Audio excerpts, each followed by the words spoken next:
Salut les pilotes, on se retrouve pour l'autre manche hivernale du calendrier, le rallye de Suède. C'est parti pour le récap.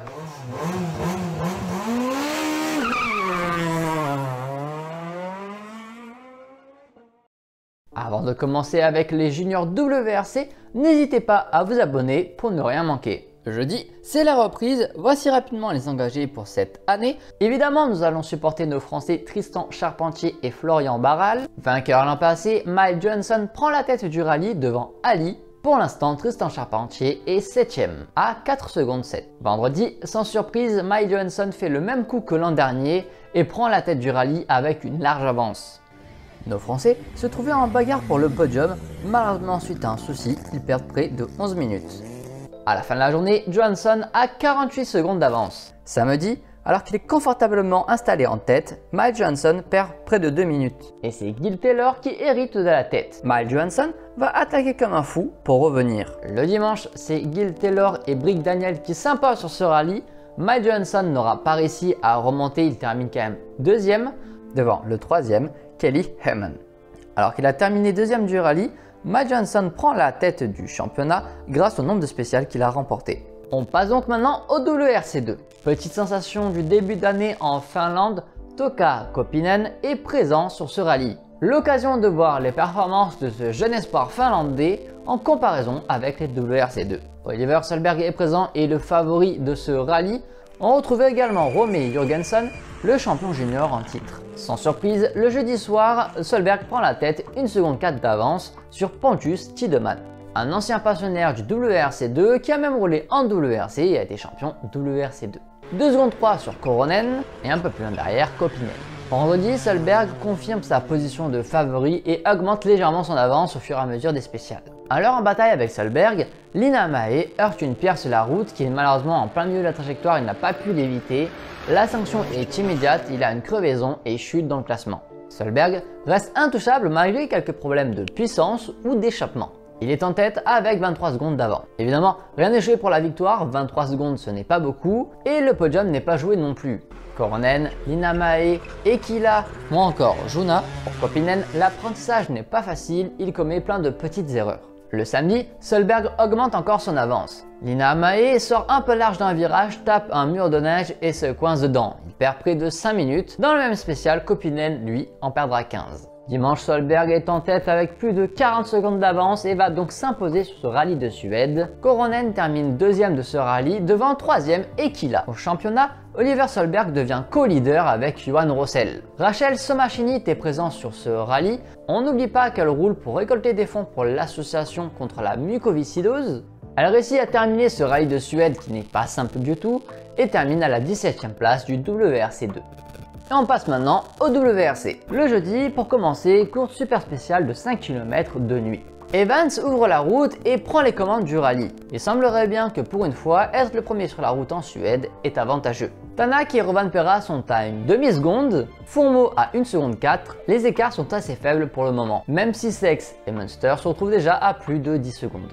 Le vendredi, Evans fait le meilleur temps devant Katsuta, Tanak est 3ème, Fourmeau 4ème. Il semblerait bien que ouvrir la route n'handicape pas le pilote. D'habitude, c'est comme la neige, lorsque le premier ouvre la route, il balaye et les autres ont une meilleure route petit à petit. Mais exceptionnellement, il se pourrait que ce ne soit pas le cas cette année. Rovanperä semble en difficulté avec ses pneus Hankook. McErlin lui réalise un bon chrono à moins de 1 seconde du finlandais. Dans le rythme, Pajari fait une petite erreur et tape un mur de neige, ce qui a pour conséquence de déjanter le pneu. Dans le S3, Fourmeau fait le temps scratch devant Evans et Katsuta. Fourmeau enchaîne avec le S4 et prend près de 3 secondes 9 d'un coup à Evans. Désormais, il a 1 seconde 9 de la première place, tandis que Tanak est à 5 secondes. Rovanperä est vraiment en difficulté sur ce rallye, tout comme Neuville. McErlin continue son étonnant bon début de rallye. En feu, Fourmeau est en train de prendre la tête du rallye. Malheureusement, au bout d'une ligne droite, il freine un petit peu trop tard et perd de temps. Puis un petit peu de temps après, Rovanperä et d'autres pilotes commettront la même erreur que Fourmeau. Mais surtout, la route s'améliore avec donc l'effet de balayage. Neuville fait le meilleur temps et récupère 8 secondes. Et Katsuta récupère la tête du rallye. C'est le yo-yo sur cette spéciale, Evans est 2ème, Tanak 3ème. Le top 5 est regroupé en 13 secondes 9, avant que Evans récupère la tête du rallye pour 9 dixièmes. La bataille continue en terre suédoise puisque Neuville fait le meilleur temps scratch. Tanak récupère la tête du rallye devant Katsuta, obligé de faire spécial par spécial tellement il se passe des choses et qu'il y a des changements de leader. Et d'ailleurs, Evans récupère la tête du rallye pour 6 dixièmes sur Katsuta. Le top 5 est en 9 secondes 1, il va s'en passer encore des choses. Le samedi, Katsuta gratte un tout petit peu de temps, mais Evans reprend une marge d'avance. Pour l'instant, les écarts sont similaires, McCarlin continue à réaliser de très bons chronos et devance son coéquipier Munster. Il roule bien mieux qu'au Monte Carlo. Evans possède 2 secondes 8 sur Katsuta, Neuville grimpe sur la 3ème place. Coup dur pour Fourmeau qui doit s'arrêter au départ de cette spéciale, il doit rattacher son casque. La FIA l'a laissé partir et il n'a pas vérifié que le casque était bien attaché. Une grosse erreur de la FIA de le laisser partir non casqué. Tanak a terminé la spéciale avec du liquide sur le pare-brise, d'ailleurs il ne s'étend pas sur le sujet, on ne sait pas ce que c'est. Déterminé à reprendre du temps suite à ce problème, Fourmeau attaque fort et frôle la correctionnelle. Il fait le meilleur temps mais reste 6ème au général. Malheureusement, dans la spéciale numéro 13, il tape un mur de neige, ce qui l'envoie en tête à queue et il restera coincé. Evans a une courte avance de 6 secondes, Neuville se bat pour garder sa 3ème place sur le podium.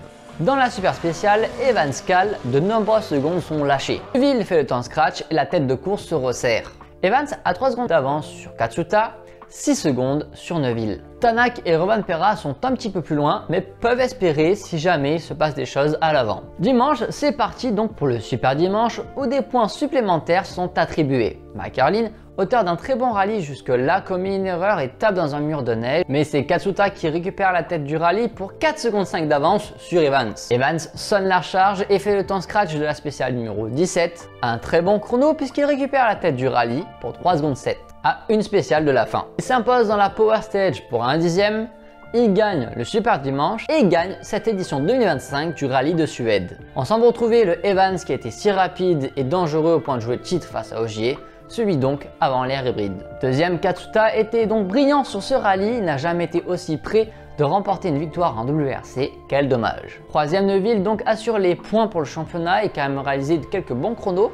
Quatrième, Tanak qui s'en sort lui aussi avec des bons chronos, mais on dirait quand même que sur ce rallye, les Hyundai étaient un petit peu en retrait face au Toyota. En tout cas, il aura manqué un petit peu au Hyundai je pense pour s'imposer sur ce rallye. La déception vient surtout de Rovanperä qui termine 5ème, n'a jamais été en mesure de se battre pour la victoire. Il a réalisé de bons chronos mais n'a jamais mis sous pression les leaders de ce rallye. 6, Sex termine donc le meilleur pilote Ford, réalisant de bons chronos devant Munster et McCarlin et s'est battu bien face à Paillari qui termine donc 7ème, qui lui aussi a réalisé quand même des chronos assez intéressants. 8ème, Munster lui aura vécu un rallye difficile battu à la régulière par Sex et par McCarlin. C'est un petit peu aussi une déception, on l'entendait mieux surtout après ce Monte Carlo. Même s'il termine hors des points, McCarlin a été quand même intéressant sur ce rallye. Il s'est quand même battu face aux autres pilotes et n'était pas aussi largué qu'au Monte Carlo. Il a d'ailleurs battu son coéquipier. C'est un rallye assez positif pour lui, peut-être que sur les prochaines manches, il va continuer. Ce n'était que sa 2e participation en Suède et la première fois avec une WRC. Au classement du coup, Evans fait le carton plein et s'envole avec déjà près de 30 points d'avance sur Rovanperä. Fourmeau a perdu de précieux points et se retrouve déjà à 40 points de Evans. Toyota enchaîne donc avec une 2e victoire et un 2e doublé et prennent désormais 48 points d'avance sur Hyundai. La prochaine manche sera le rallye du Kenya, un terrain assez difficile où il n'y a pas que la vitesse qui prime mais également la fiabilité. Pronostiquer sur ce rallye est donc assez difficile, mais je verrai bien Katsuta en vainqueur, second Evans et peut-être un Fourmeau 3ème. Oui, c'est assez osé puisque sur les dernières années, ça a été souvent des triplés Toyota. D'ailleurs, n'hésitez pas à écrire vos pronostics en commentaire. Le rallye se déroulera du 20 au 23 mars 2025. Quant à nous, on se retrouve le 26 mars. À bientôt les pilotes!